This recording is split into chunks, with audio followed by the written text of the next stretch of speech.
사법의 본질적 사명을 인사말을 하시면서 기본권 보호와 소수자 보호에 있다라고 말씀하셨는데 기억나십니까? 네, 자, 기억납니다. 사법의 본질이 모든 국민의 법 앞에 평등과 모든 국민의 보호가 아니고 소수자 보호로 특정해서 말씀하신 이유가 뭡니까? 보통 사법의 본질 중에 하나는 법원은 다수결 조직이 아니고 비다수결, 법관을 선출하지 않고 그 외에 국민의 심판에서 짧게 좀 답변을 해주시죠. 본인이 강조하는 성소수자, 저는 성소수자에서는 강조하는 성소수자, 양심적 병역 거부자 이런 부분에 대한 보호를 강조하시는 겁니까? 저는 전제가 잘못됐다라고 생각합니다. 우리가 자의적인 약자 규정, 자의적인 소수자 규정처럼 위험한 것이 없다라고 생각합니다. 그것은 강자로 규정되는 사람에 대한 법의 불평등, 역차별을 초래할 수도 있기 때문에 드리는 말씀입니다. 그런데 이것을 대전제로 깔고 말씀을 하셨기 때문에 부적절하다, 대단히 부적절하다라는 말씀을 드립니다. 소수자 보호가 중요하지 않아서가 아니라 대법원, 모든 각급 법원의 대전제는 모든 국민을 보호하고 모든 국민의 법 앞에 평등을 위해 노력해야 하기 때문입니다. 두 번째입니다. 법원의 독립을 강조하셨습니다. 지금 현재 후보자가 가지고 있는 법원의 독립에 대한 견해는 죄송하게도 80년대 386 사고방식에 머물러 있는 것으로 보입니다. 국가 권력이 사법부를 통제하고 국가 권력이 국민의 기본권을 억압하던 시절에 머물러 있습니다. 지금 현재 법원의 독립이 국가 권력에 의해서 침해되는 부분이 큽니까? 저는 개별 법관의 법률과 양심에 의거한 판단을 저해하는 여론이라는 이름의 압박, 댓글이라는 이름의 압박, 사회의 극렬한 이해 집단의 압박이 법원을 압박하는 측면이 굉장히 크다고 생각을 하는데 대법원장이 되시겠다는 분이 도대체 현재 법원의 현 위치가 어디냐에 대한 판단이 80년대에 갇혀 계시는구나 라는 그런 안타까움을 금할 수가 없습니다. 자, 사법부 정치화가 어떻게 이루어지고 있는지 지금 한번 보십시오. 자, 청와대 조국 민정수석, 서울대 법대 출신의 참여연대 출신입니다. 참여연대가 어떤 데인지는 우리 후보자도 아실 거라고 생각을 합니다. 자, 김영현 법무비서관, 서울대 법대 출신의 국제인권법 연구에 간사하다가 비서관 가셨죠. 자, 헌법재판소 김희수 헌재 소장 같은 경우에도 대표적인 좌파 논리로 헌재에서 소수 의견 내셨던 분이고, 낙마하긴 했지만 이유정 헌법재판관 후보자 같은 경우에 민변 부회장 출신, 안경환 교수, 안경환 법무부 장관 후보자 낙마했지만 조국 민정수석하고 뗄래야 뗄 수 없는 관계라는 거 다 아는 사실이죠. 우리법연구회 박경화 대법관, 법무부의 박상기 법무부 장관, 경실련 대표하셨고, 한인석 법무검찰개혁위원장 참여연대 출신, 이용구 법무실장 우리법연구회. 자, 이런 식으로 지금 대법원장 임명되시면요, 청와대, 헌재, 법무부, 대법원 다 지금 같은 색깔, 같은 생각 가지신 분들로 이렇게 다 채워지는 겁니다. 본인이 지금 어떤 그림, 어떤 퍼즐에 무슨 역할을 지금 수행하고 계신지조차 모르고 계신다면은 그거는 너무 현실 감각이 없으신 거고요.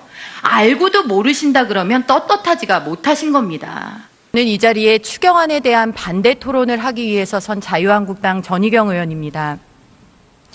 문재인 정부는 기어이 사회주의호를 타려는 것입니까? 민간과 시장이 아닌 정부가 경제를 계획하고 규제하고 일자리도 정부가 만들고 사회적으로 중요한 문제라고 하면 정부가, 국가가 나서서 직접 실행자가 되겠다고 하는 게 사회주의가 아니면 무엇입니까? 대한민국 국회가 우리 국회의원들도 모르게 개헌이라도 해서 시장경제 체제를 무시하고 사회주의 계획경제라도 하겠다고 결정 난 것입니까? 누가 우리에게 그런 권한과 권리를 부여했습니까? 국회에서 통과된 적이나 있습니까? 이번 추경의 핵심이 무엇입니까? 무엇이라고 국민들께 설명드렸습니까? 일자리 추경이라고 하지 않았습니까? 일자리 추경 본질을 들여다보니 한심하기 짝이 없습니다.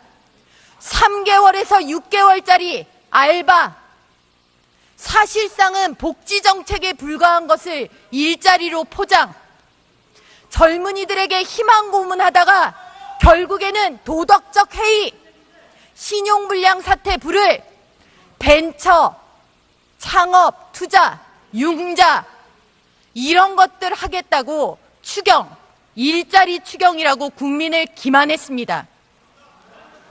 이뿐입니까?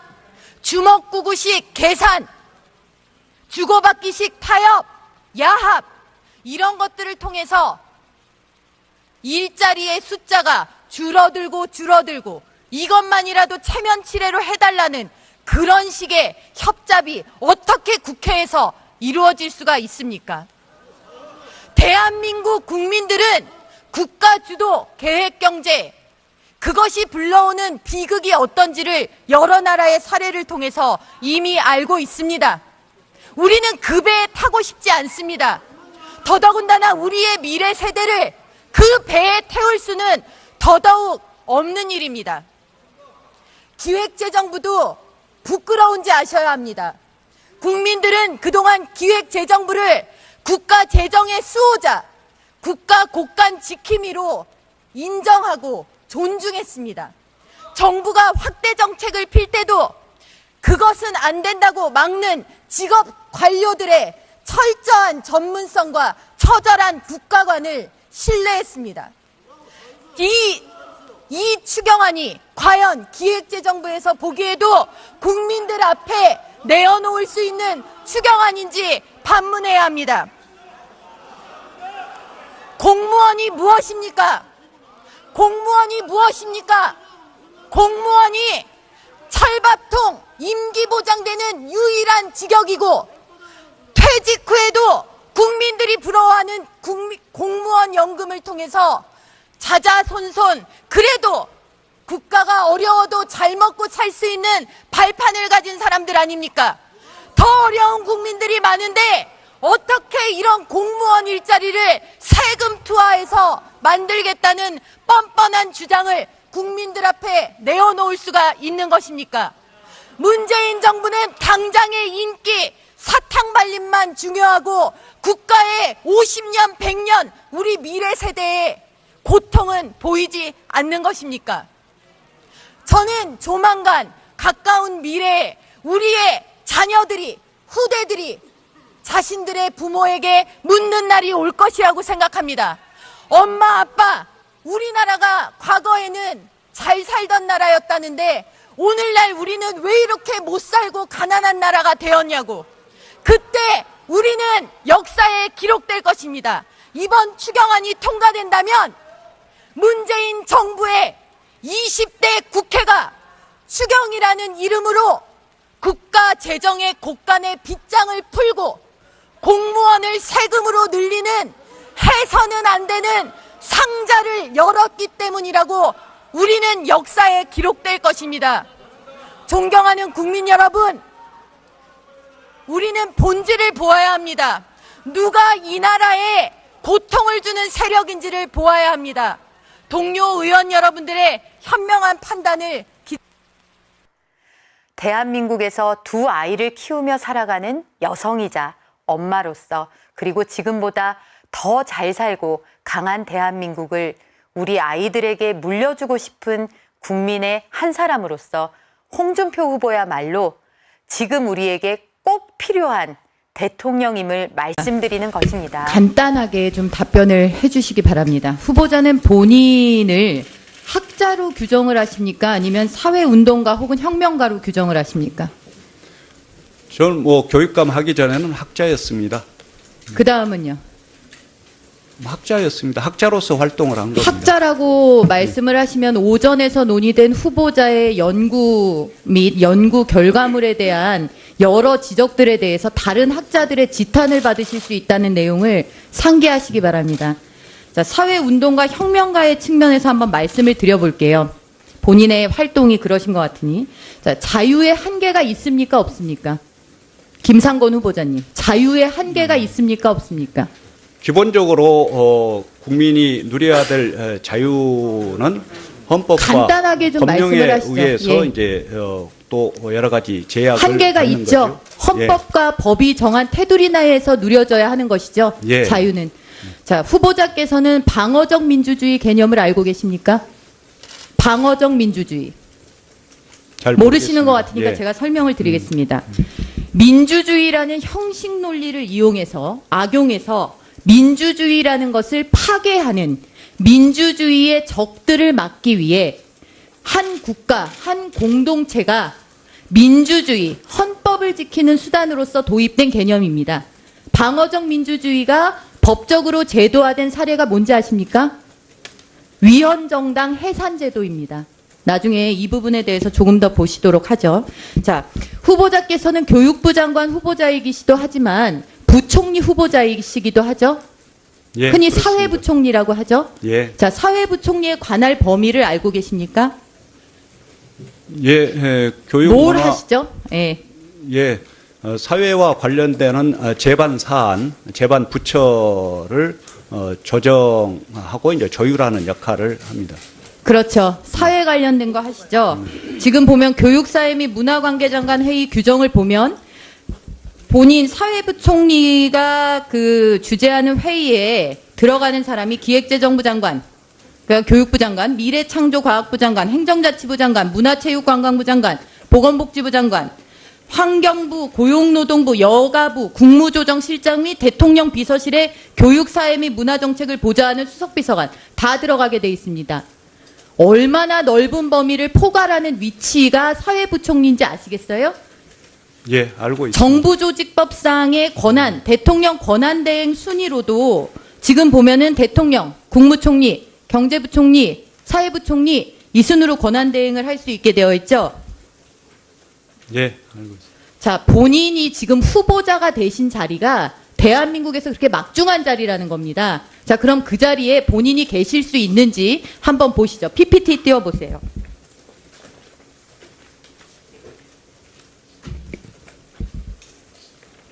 자, 김상곤 후보자께서 본인을 학자라고 규정을 하셨는데 앞에서 보니까 학자라고 말씀하시기는 참 민망할 것 같고 저는 본인을 운동가로는 봐드리겠습니다. 사회과학자입니다. 사회과학자라고 예, 하시면은 아마 다른 학자들이 가만히 안 계실 것 같고요. 운동가적 측면에서 제가 한번 보겠습니다. 고찰해 보겠습니다. 본인께서 활동하신 민교협, 전국교수노동조합, 전태일을 따르는 사이버노동대학, 막스코뮤날레 단체 활동 내용을 한번 보십시오. 국가보안법 폐지, 한총련 합법화, 이라크전 파병 반대, 한미 FTA 반대, 주한미군 철수, 한미동맹 폐기, 반제 민족 해방, 자본주의 타도, 프롤레타리아 해방 주장.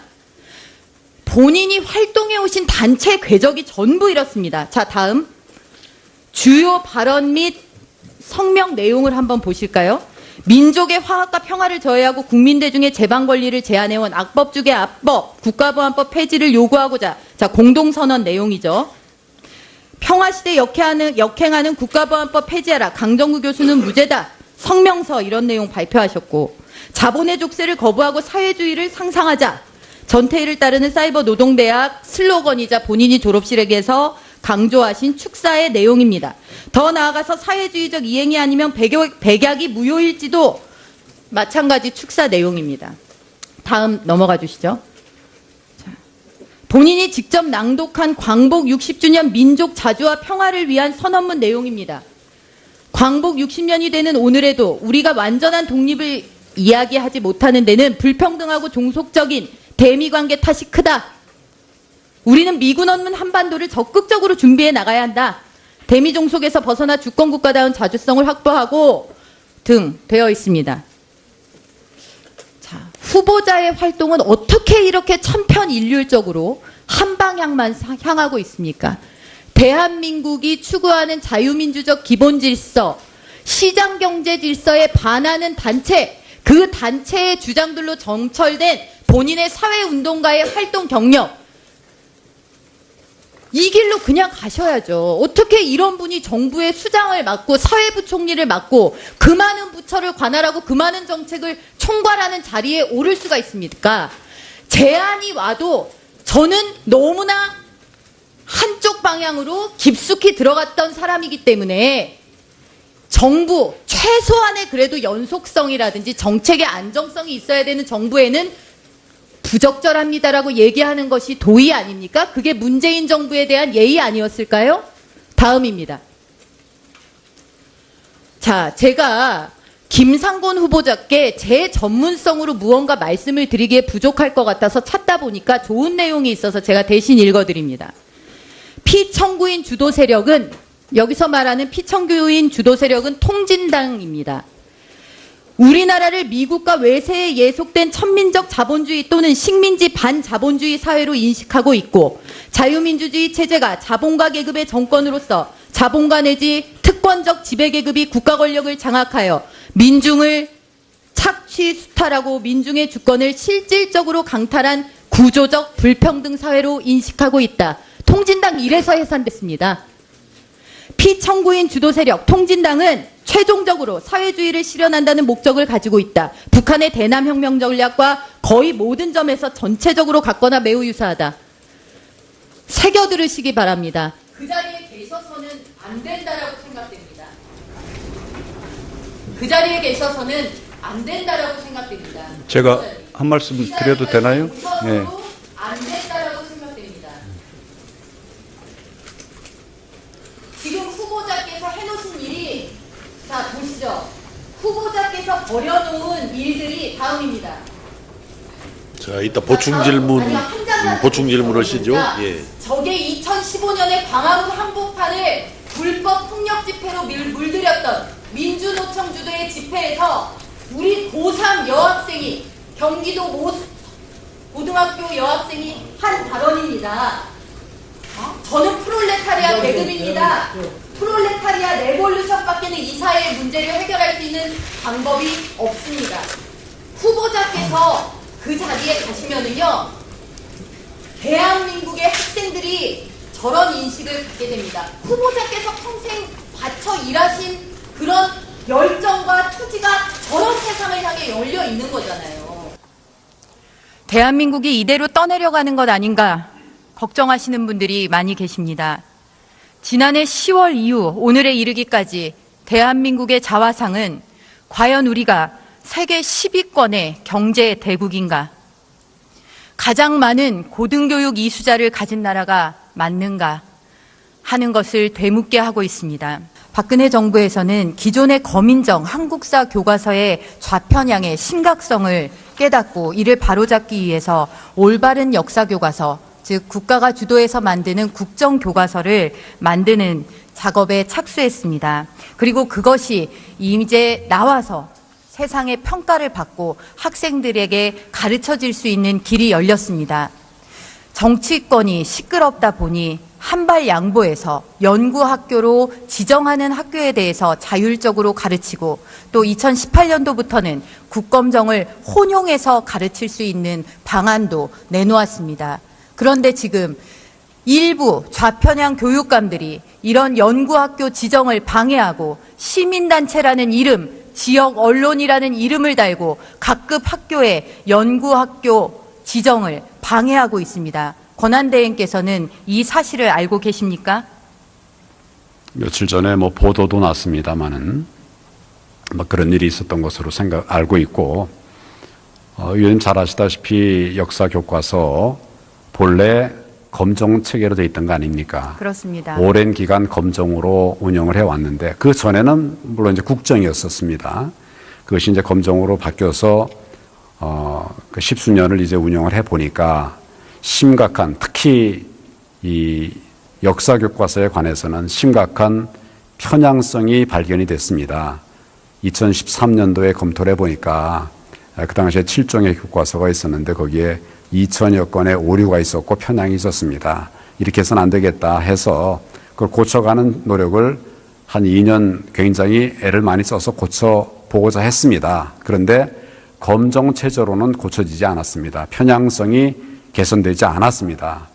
우리 6.25 전쟁이 마치 우리 남쪽에게 책임이 있는 것처럼 이렇게 묘사한 책들이 여전히 남아 있었고, 뭐 심지어는 그 저자가 소송까지 이렇게 걸어서 대법원까지 확정 판결을 받아서 그것은 적정하지 않은 내용이라고 하는 이런 판단까지 나왔습니다. 이런 상황이 되기 때문에 정부가 올바른 역사 교과서를 배움의 단계에 있는 학생들에게는 제공하고 가르쳐야 된다.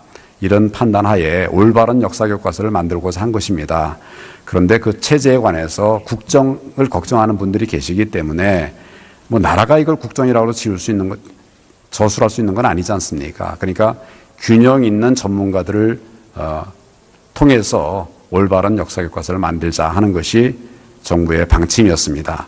그러면 지금 단계에서 그럼에도 불구하고 이제 지금 국정 여러 가지 어려운 상황 속에서 이건 국정이니까 안 된다. 그리고 과거에 검정으로 돌아가야 된다. 이런 의견들도 많이 있지만 여전히 그래도 역사 교육은 바로 돼야 된다 하는 그런 분들도 여전히 많이 있습니다. 그래서 이런 분들의 의견들을 수렴하는 과정에서 교육부가 그러면 이제 혼용으로 국검정 혼용으로 하자. 이런 판단을 하고 그렇게 진행을 하고 있고, 이것은 결국 학교와 학생과 학부모에게 선택권을 드리는 것입니다. 기본적으로 검정을 주장하는 분들이 얘기하는 것도 다양성을 보장해달라는 거 아닙니까? 그 다양성을 더 확충하는 그런 일이라고 저희는 생각을 하고 추진을 하고 있습니다. 중요한 것은 학생들이 올바른 교육을 받는 것입니다. 그렇습니다. 그 올바른 교육을 위해서 국정교과서, 올바른 교과서를 만들 수밖에 없었던 것입니다.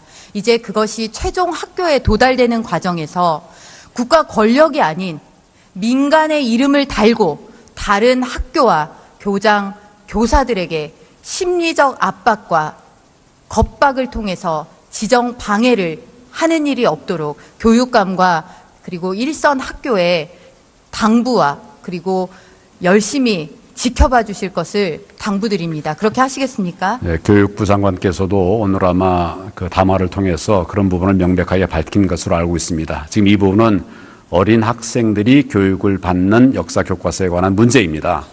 그래서 학교와 또 학생들이, 학부모들이 자율적으로 판단하게 하는 것이 옳다 생각합니다. 그런데 그것을 여러 분들이 집단적인 위력으로 방해하고 뭐 사이버 공격을 가해가지고 억압하고 이렇게 하는 것은 우리 자유민주 체제에 맞지도 않고 또 우리가 추구하고 있는 바른 학생 교육에도 맞지 않는 것이기 때문에 이 부분은 불법적인 부분이 생기면 정부가 엄정하게 대처하고 조치를 하도록 그렇게 하겠습니다. 가장 교육적이고 상식적이어야 할 교육계가 교육감, 일선 교육감들 몇 분으로 인해서 총체적인 난맥입니다.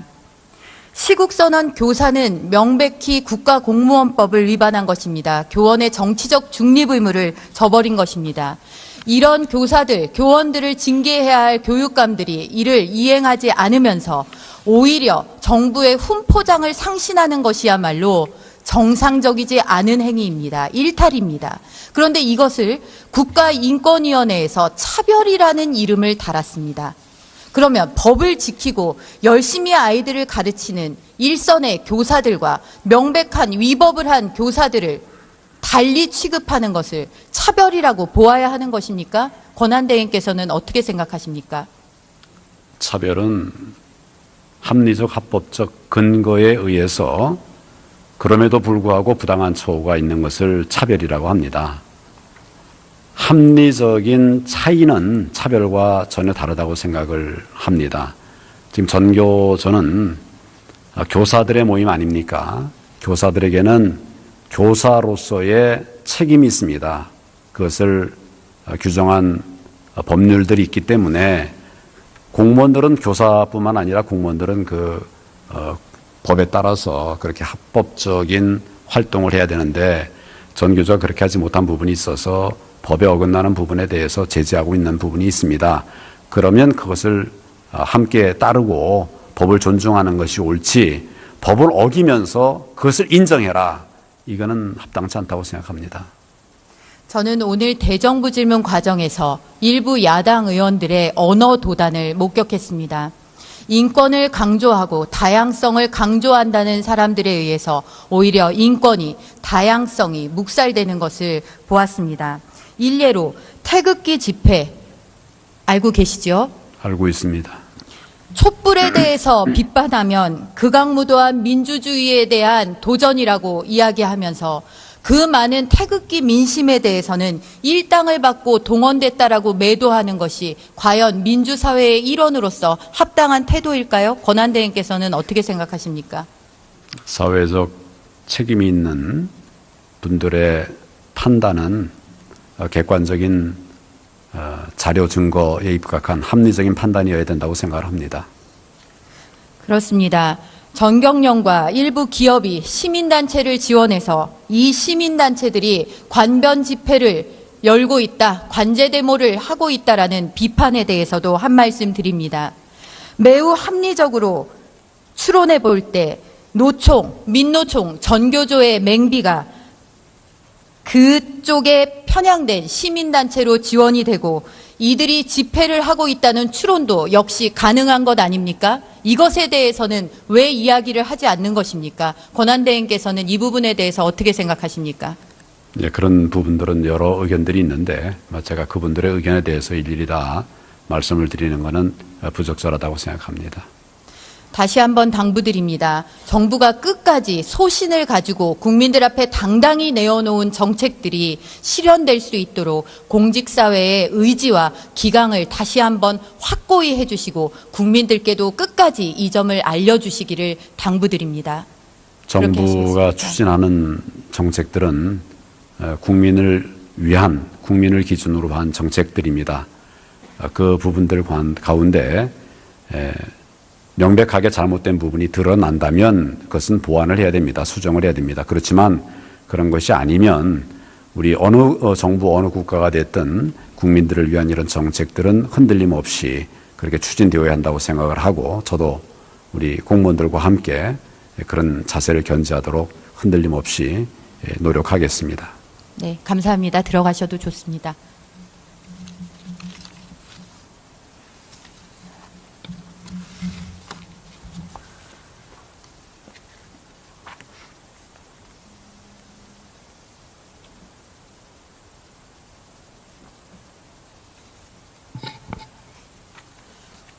존경하는 국민 여러분, 지금 대한민국에서 벌어지고 있는 일들은 건전한 상식을 갖고 대한민국을 지키며 살아온 국민들에게 의아스러움과 자괴감을 심어주고 있습니다. 헌법재판소의 탄핵 결정 이전에 대선 주자를 자처하며 행동하는 것 또한 되돌아봐야 합니다. 더욱이 이 과정에서 모든 국가가 해주겠다라는 무책임한 포퓰리즘이 만연하고 있는 것은 더욱 심각한 문제입니다. 국가 재정은 결국 국민의 세금입니다. 지금 대선 주자라는 분들이 하는 선심성 공약들은 결국 국민 개개인의 호주머니를 털어 그 처분권을 자신이 갖겠다라는 오만과 만용의 표현입니다.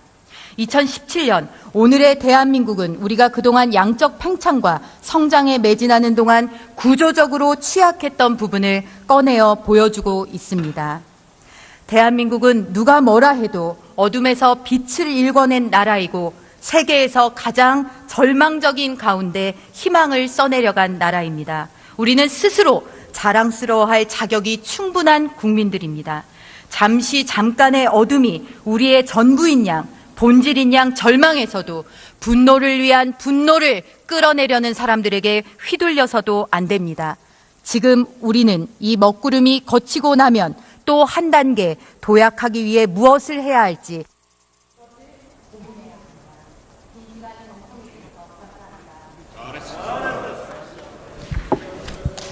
네, 질의하도록 하겠습니다.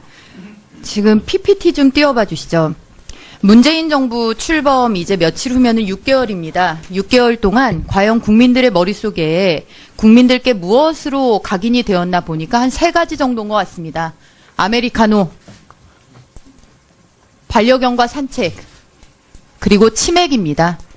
3가지 모두가 국민들께 이전과는 다른 정부의 모습을 보이겠다, 소통하겠다, 탈권위하겠다, 탈권위주의하겠다, 이런 것들을 염두에 둔 행보라고 보이지만 지금 현재 오늘 이 운영위 국감장에서도 볼 수 있듯이 민정수석은 출석하지 않았고, 그리고 저 매 순간마다 중요한 현안들에 대해서 정부가 제대로 보인 입장이란 것이 없습니다. 주사파 전대협이 장악한 청와대, 과연 그 청와대의 면면과 실력 닿습니다. 임종석 비서실장님을 비롯해서 신동호, 백원우, 유행열, 한병도, 이런 분들이 생각이 바뀌어서 간혹 한두 분 들어갈 수 있다고 칩시다. 그렇게 할 수도 있다고 많이 양보해서 그럴 수 있다고 쳐도 청와대 구성이 전반적으로 저렇게 한 축으로 다 기울어져 있으면서 오늘 이 자리에서 말끝마다 트럼프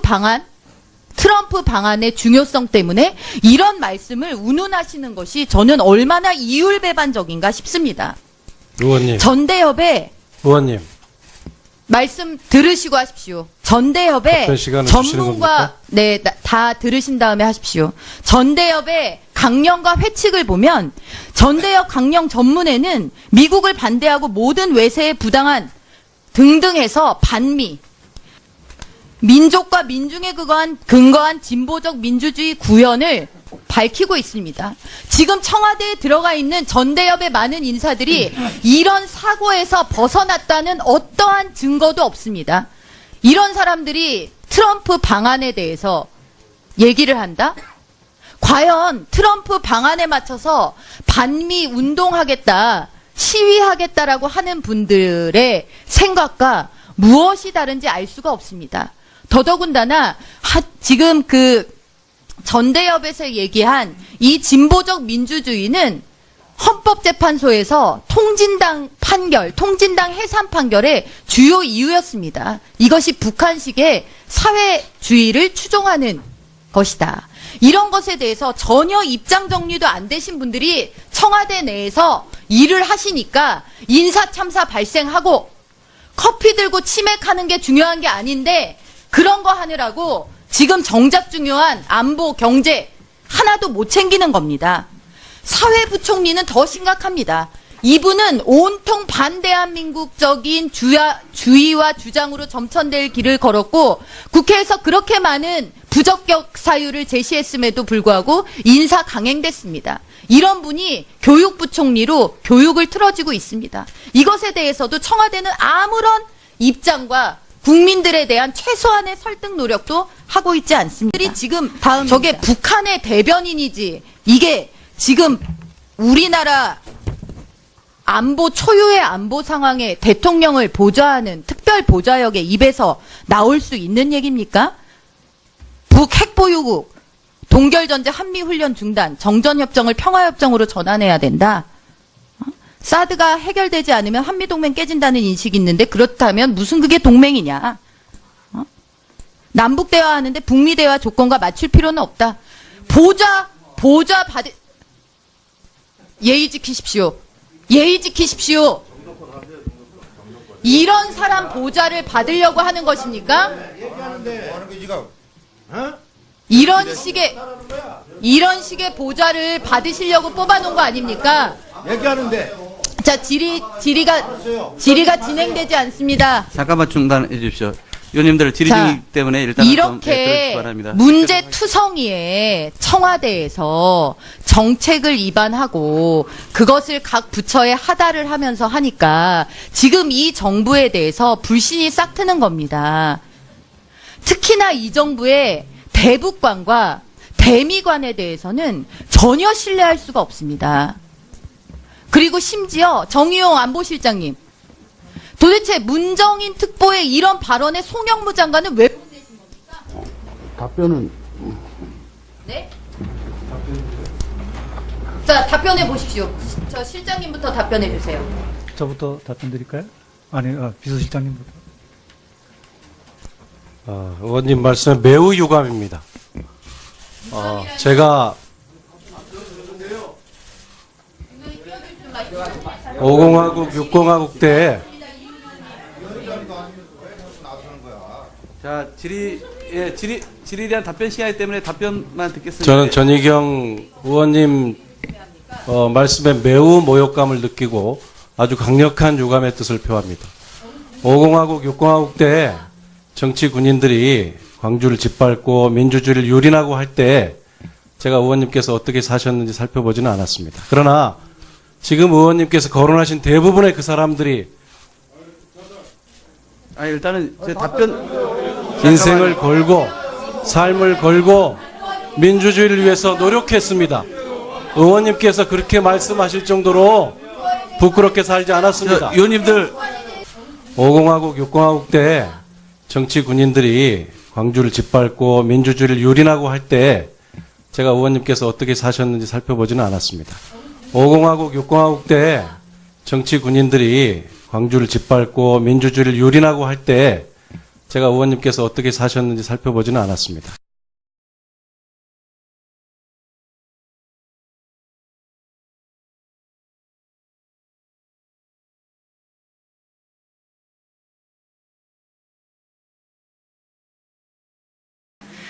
사법의 본질적 사명을 인사말을 하시면서 기본권 보호와 소수자 보호에 있다라고 말씀하셨는데 기억나십니까? 네, 자, 기억납니다. 사법의 본질이 모든 국민의 법 앞에 평등과 모든 국민의 보호가 아니고 소수자 보호로 특정해서 말씀하신 이유가 뭡니까?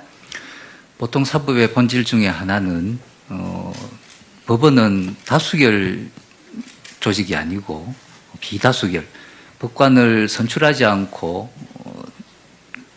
그 외에 국민의 심판에서 짧게 좀 답변을 해주시죠. 본인이 강조하는 성소수자, 저는 성소수자에서는 강조한 성소수자, 양심적 병역 거부자 이런 부분에 대한 보호를 강조하시는 겁니까? 저는 전제가 잘못됐다라고 생각합니다. 우리가 자의적인 약자 규정, 자의적인 소수자 규정처럼 위험한 것이 없다라고 생각합니다. 그것은 강자로 규정되는 사람에 대한 법의 불평등, 역차별을 초래할 수도 있기 때문에 드리는 말씀입니다. 그런데 이것을 대전제로 깔고 말씀을 하셨기 때문에 부적절하다, 대단히 부적절하다라는 말씀을 드립니다. 소수자 보호가 중요하지 않아서가 아니라 대법원, 모든 각급 법원의 대전제는 모든 국민을 보호하고 모든 국민의 법 앞에 평등을 위해 노력해야 하기 때문입니다. 두 번째입니다. 법원의 독립을 강조하셨습니다.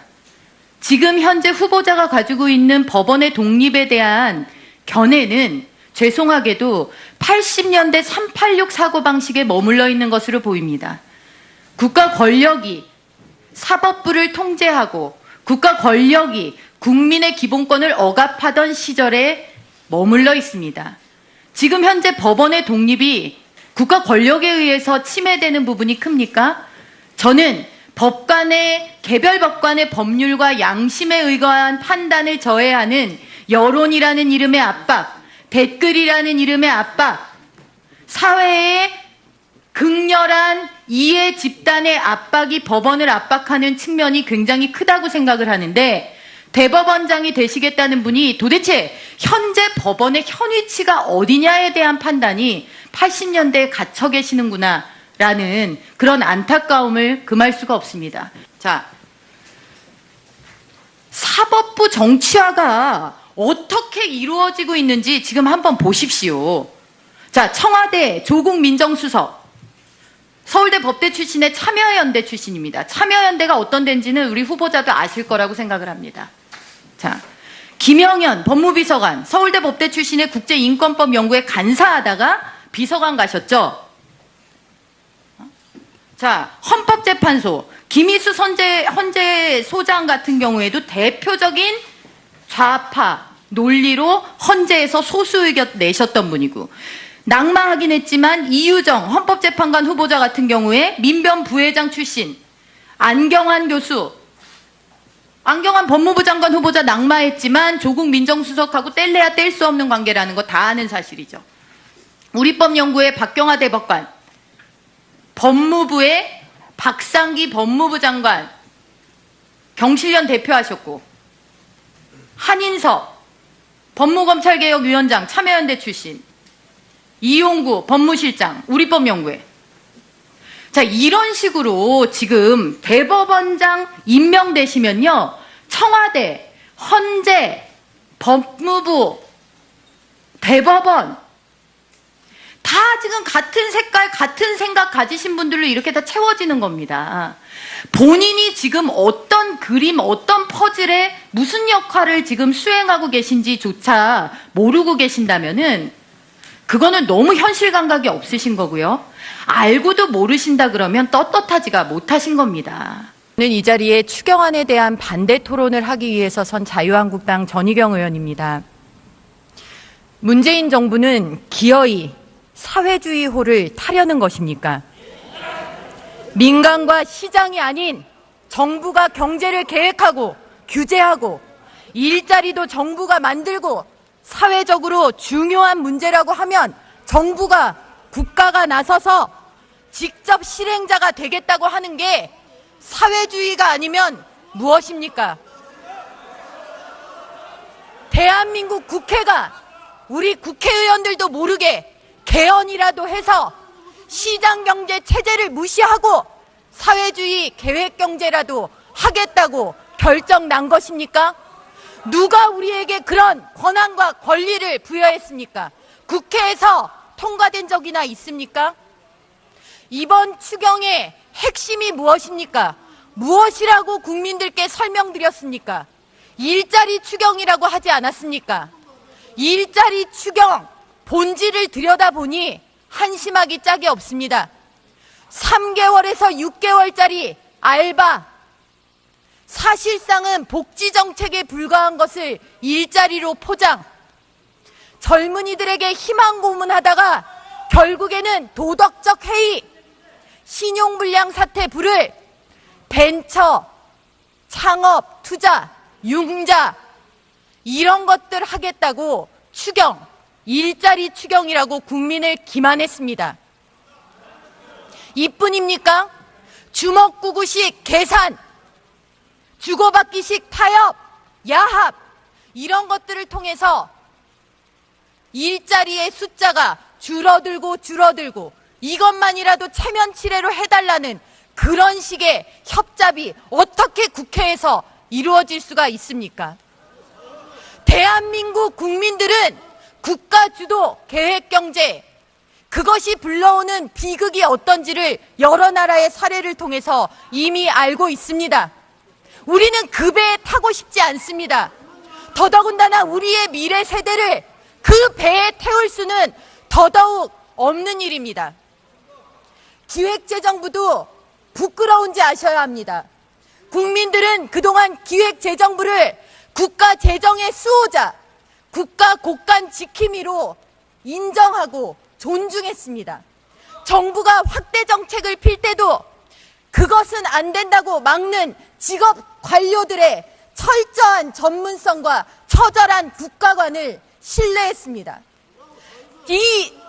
이 추경안이 과연 기획재정부에서 보기에도 국민들 앞에 내어놓을 수 있는 추경안인지 반문해야 합니다.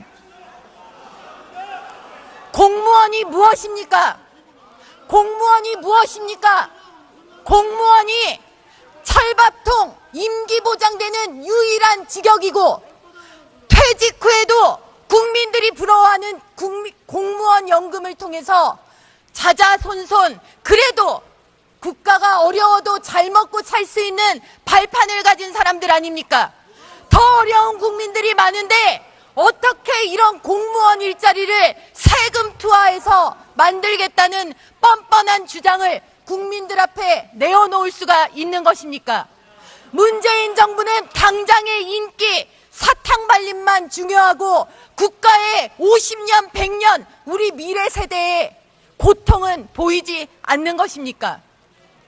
저는 조만간 가까운 미래에 우리의 자녀들이, 후대들이 자신들의 부모에게 묻는 날이 올 것이라고 생각합니다. 엄마, 아빠, 우리나라가 과거에는 잘 살던 나라였다는데 오늘날 우리는 왜 이렇게 못 살고 가난한 나라가 되었냐고. 그때 우리는 역사에 기록될 것입니다. 이번 추경안이 통과된다면 문재인 정부의 20대 국회가 추경이라는 이름으로 국가 재정의 곳간의 빗장을 풀고 공무원을 세금으로 늘리는 해서는 안 되는 상자를 열었기 때문이라고 우리는 역사에 기록될 것입니다. 존경하는 국민 여러분, 우리는 본질을 보아야 합니다. 누가 이 나라에 고통을 주는 세력인지를 보아야 합니다. 동료 의원 여러분들의 현명한 판단을 대한민국에서 두 아이를 키우며 살아가는 여성이자 엄마로서, 그리고 지금보다 더 잘 살고 강한 대한민국을 우리 아이들에게 물려주고 싶은 국민의 한 사람으로서 홍준표 후보야말로 지금 우리에게 꼭 필요한 대통령임을 말씀드리는 것입니다. 간단하게 좀 답변을 해주시기 바랍니다. 후보자는 본인을 학자로 규정을 하십니까? 아니면 사회운동가 혹은 혁명가로 규정을 하십니까? 저는 뭐 교육감 하기 전에는 학자였습니다. 그 다음은요? 학자였습니다. 학자로서 활동을 한 겁니다. 학자라고 말씀을 하시면 오전에서 논의된 후보자의 연구 및 연구 결과물에 대한 여러 지적들에 대해서 다른 학자들의 지탄을 받으실 수 있다는 내용을 상기하시기 바랍니다. 자, 사회운동가 혁명가의 측면에서 한번 말씀을 드려볼게요. 본인의 활동이 그러신 것 같으니. 자, 자유의 한계가 있습니까? 없습니까? 김상곤 후보자님, 자유의 한계가 있습니까? 없습니까? 기본적으로 국민이 누려야 될 자유는 헌법과 간단하게 좀 법령에 말씀을 하시죠. 의해서 예. 이제 또 여러 가지 제약을 한계가 받는 있죠. 거죠. 헌법과 법이 정한 테두리 내에서 누려져야 하는 것이죠. 예. 자유는. 자, 후보자께서는 방어적 민주주의 개념을 알고 계십니까? 방어적 민주주의. 직접 낭독한 광복 60주년 민족 자주와 평화를 위한 선언문 내용입니다. 광복 60년이 되는 오늘에도 우리가 완전한 독립을 이야기하지 못하는 데는 불평등하고 종속적인 대미관계 탓이 크다. 우리는 미군 없는 한반도를 적극적으로 준비해 나가야 한다. 대미 종속에서 벗어나 주권국가다운 자주성을 확보하고 등 되어 있습니다. 자, 후보자의 활동은 어떻게 이렇게 천편일률적으로 한 방향만 향하고 있습니까? 대한민국이 추구하는 자유민주적 기본질서, 시장경제 질서에 반하는 단체, 그 단체의 주장들로 점철된 본인의 사회운동가의 활동 경력, 이 길로 그냥 가셔야죠. 어떻게 이런 분이 정부의 수장을 맡고 사회부총리를 맡고 그 많은 부처를 관할하고 그 많은 정책을 총괄하는 자리에 오를 수가 있습니까? 제안이 와도 저는 너무나 한쪽 방향으로 깊숙이 들어갔던 사람이기 때문에 정부, 최소한의 그래도 연속성이라든지 정책의 안정성이 있어야 되는 정부에는 부적절합니다라고 얘기하는 것이 도의 아닙니까? 그게 문재인 정부에 대한 예의 아니었을까요? 다음입니다. 자, 제가 김상곤 후보자께 제 전문성으로 무언가 말씀을 드리기에 부족할 것 같아서 찾다 보니까 좋은 내용이 있어서 제가 대신 읽어드립니다. 피청구인 주도 세력은, 여기서 말하는 피청구인 주도 세력은 통진당입니다. 우리나라를 미국과 외세에 예속된 천민적 자본주의 또는 식민지 반자본주의 사회로 인식하고 있고, 자유민주주의 체제가 자본가 계급의 정권으로서 자본가 내지 특권적 지배계급이 국가 권력을 장악하여 민중을 착취 수탈하고 민중의 주권을 실질적으로 강탈한 구조적 불평등 사회로 인식하고 있다. 통진당 이래서 해산됐습니다. 피청구인 주도 세력 통진당은 최종적으로 사회주의를 실현한다는 목적을 가지고 있다. 북한의 대남혁명 전략과 거의 모든 점에서 전체적으로 같거나 매우 유사하다. 새겨 들으시기 바랍니다. 그 자리에 계셔서는 안 된다라고 생각됩니다. 그 자리에 계셔서는 안 된다라고 생각됩니다. 제가 한 말씀 드려도 되나요? 예. 안 된다라고 생각됩니다. 지금 후보자께서 해놓으신 일이, 자 보시죠. 후보자께서 버려놓은 일들이 다음입니다. 자, 이따 보충 질문 하시죠. 예. 저게 2015년에 광화문 한복판을 불법 폭력 집회로 물들였던 민주노총 주도의 집회에서 우리 고3 여학생이, 경기도 고등학교 여학생이 한 발언입니다. 저는 프롤레타리아 계급입니다. 프롤레타리아 레볼루션밖에는 이 사회의 문제를 해결할 수 있는 방법이 없습니다. 후보자께서 그 자리에 가시면은요, 대한민국의 학생들이 저런 인식을 갖게 됩니다. 후보자께서 평생 바쳐 일하신 그런 열정과 투지가 저런 세상을 향해 열려 있는 거잖아요. 대한민국이 이대로 떠내려가는 것 아닌가 걱정하시는 분들이 많이 계십니다. 지난해 10월 이후 오늘에 이르기까지 대한민국 모르시는 것 같으니까 제가 설명을 드리겠습니다. 민주주의라는 형식 논리를 이용해서 악용해서 민주주의라는 것을 파괴하는 민주주의의 적들을 막기 위해 한 국가, 한 공동체가 민주주의, 헌법을 지키는 수단으로서 도입된 개념입니다. 방어적 민주주의가 법적으로 제도화된 사례가 뭔지 아십니까? 위헌정당 해산제도입니다. 나중에 이 부분에 대해서 조금 더 보시도록 하죠. 자, 후보자께서는 교육부 장관 후보자이기시도 하지만 부총리 후보자이시기도 하죠. 예, 흔히 그렇습니다. 사회부총리라고 하죠. 예. 자, 사회부총리에 관할 범위를 알고 계십니까? 예, 교육 뭘 문화, 하시죠? 예. 예, 사회와 관련되는 재반 사안, 재반 부처를 조정하고 이제 조율하는 역할을 합니다. 그렇죠. 사회 관련된 거 하시죠. 지금 보면 교육사회 및 문화관계장관 회의 규정을 보면 본인 사회부총리가 그 주재하는 회의에 들어가는 사람이 기획재정부 장관, 그러니까 교육부 장관, 미래창조과학부 장관, 행정자치부 장관, 문화체육관광부 장관, 보건복지부 장관, 환경부, 고용노동부, 여가부, 국무조정실장 및 대통령 비서실의 교육사회 및 문화정책을 보좌하는 수석비서관 다 들어가게 돼 있습니다. 얼마나 넓은 범위를 포괄하는 위치가 사회부총리인지 아시겠어요? 예, 알고 있습니다. 정부조직법상의 권한, 대통령 권한대행 순위로도 지금 보면은 대통령, 국무총리, 경제부총리, 사회부총리 이 순으로 권한대행을 할 수 있게 되어 있죠. 예, 알고 있습니다. 자, 본인이 지금 후보자가 되신 자리가 대한민국에서 그렇게 막중한 자리라는 겁니다. 자, 그럼 그 자리에 본인이 계실 수 있는지 한번 보시죠. PPT 띄워보세요.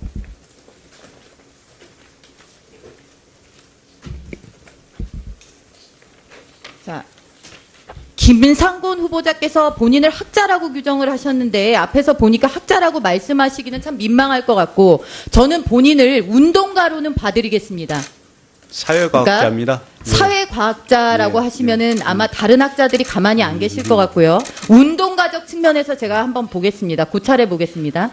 본인께서 활동하신 민교협, 전국교수노동조합, 전태일을 따르는 사이버노동대학, 막스코뮤날레 단체 활동 내용을 한번 보십시오. 국가보안법 폐지, 한총련 합법화, 이라크전 파병 반대, 한미 FTA 반대, 주한미군 철수, 한미동맹 폐기, 반제 민족 해방, 자본주의 타도, 프롤레타리아 해방 주장. 본인이 활동해 오신 단체 궤적이 전부 이렇습니다. 자, 다음 주요 발언 및 성명 내용을 한번 보실까요? 민족의 화합과 평화를 저해하고 국민대 중에 재방 권리를 제한해온 악법주계 압법, 국가보안법 폐지를 요구하고자. 자, 공동선언 내용이죠. 평화시대 역행하는 국가보안법 폐지하라. 강정구 교수는 무죄다. 성명서 이런 내용 발표하셨고 자본의 족쇄를 거부하고 사회주의를 상상하자. 전태일을 따르는 사이버 노동대학 슬로건이자 본인이 졸업실에게서 강조하신 축사의 내용입니다. 더 나아가서 사회주의적 이행이 아니면 백약이 무효일지도 마찬가지 축사 내용입니다. 다음 넘어가 주시죠. 자, 본인이